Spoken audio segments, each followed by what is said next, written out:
Brother Hilbert, good evening po. Opo, naririnig na po ako. Yes po, narinig na po kayo. Sige po. Magandang gabi po sa lahat ng taga Punto por Punto po. God bless po sa lahat. Thank you so much po. Ano po yung Ah, katanungan yung natin? yung tanong ko po kasi malapit na po ang December, di po ba may parang may mga nakasanayan tayo na naglalagay ng Christmas tree, Christmas light, tapos naglalagay pa tayo, may mga naglalagay pa ng Santa Claus. Ano po ba itong Santa Claus? O paglalagay ng ka- Christmas light, okay lang po ba ito? Okay, magandang kasagutan yan sa parating na Pasko. Kapagay natin ng kasagutan kay Brother Junri. Brother Junri, okay lang po ba maglagay ng Christmas light at si Santa Claus? Well, sorry, ano yung tanong?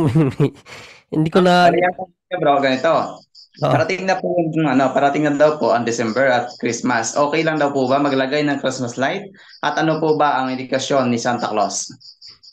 Okay, no. So, Christmas light. Yes, no, hindi naman siya pinagbabawal ng simbahan ng Christmas light. Remember, light it symbolize Christ, no? Sabi natin pa ng Kristo, I am the light of the world. So, yung mga Christmas light, it symbolize Christ himself, no? So okay lang yung mga kabay, hindi yan pinagbawal ng simbahan. Kaya nga ang mga simbahan natin puro Christmas light din pag palapit ng Pasko eh. So ibig sabihin hindi yan pinagbawal ng simbahan, no? Ngayon ang tanong mo kung ano yung kay Santa Claus?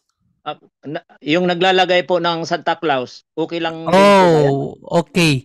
So, yun po nakikita nating Santa Claus ngayon, no, na malaki ang tiyan, may bitbit na ano.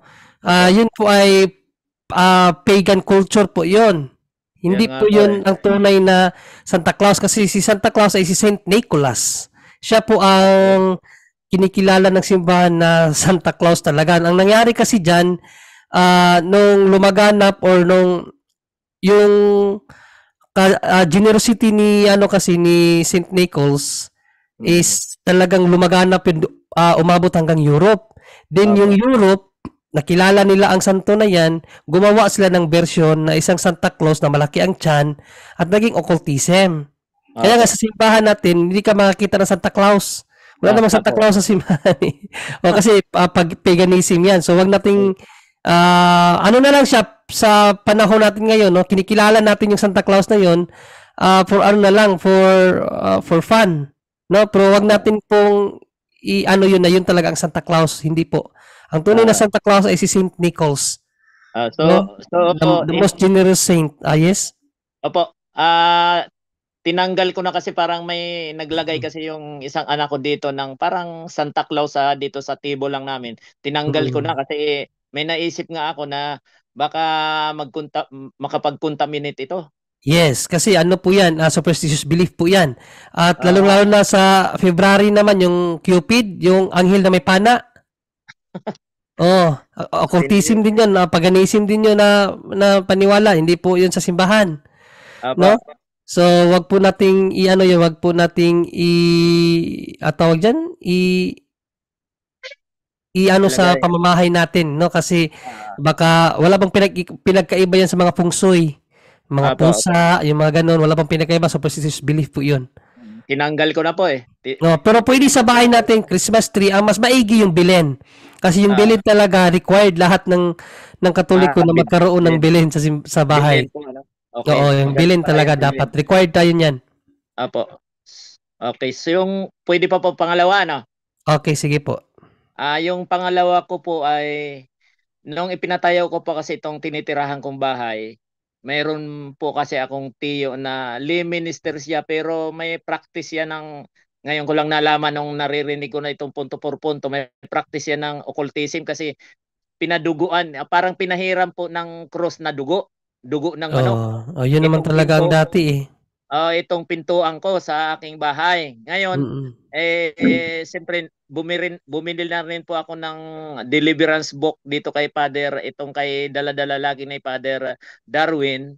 Mm. Gusto ko rin po ito ipa, i-publish sa pare. Ano po ba kapag alin po ba ang unahin ko? I-deliverance ko muna siya, prayer of deliverance or mauna po yung publishing ng pare? Ang sabi po nila ni Bro Wendell, kapag consecrated na ang isang bagay, kinakailangan po muna ma-deliverance ng isa pong pari. Yes. Kasi hindi po iipikto ang blessing kapag consecrated po kay Satan ang isang bagay. Hindi po iipikto ang blessing lamang. So, kinakailangan muna siya ma-deliverance, then ipa-bless po uli. Hindi po ako pwedeng mag-deliverance prayer dito. Ako po yung head of the family. Father po ako eh.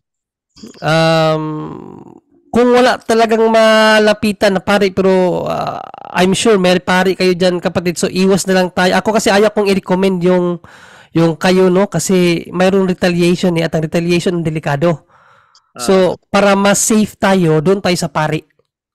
Okay, basta itong mga bahay, ano? Oo.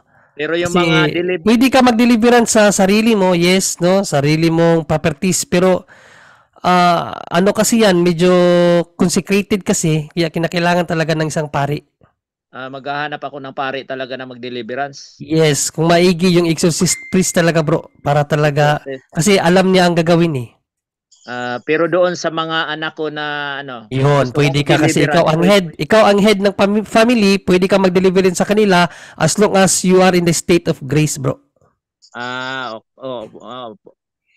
Nag-ano naman ako ngayon. Everyday po ako nagsisimba at saka nagtitiko po ako, nag-observe po ako ng Holy Eucharist.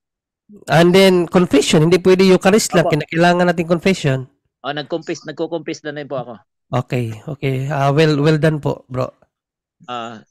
Sige po, iyon lang. Maraming salamat po. God bless po, kapatid. God bless Okay po po. sa lahat. Okay. Maraming salamat po sa Diyos.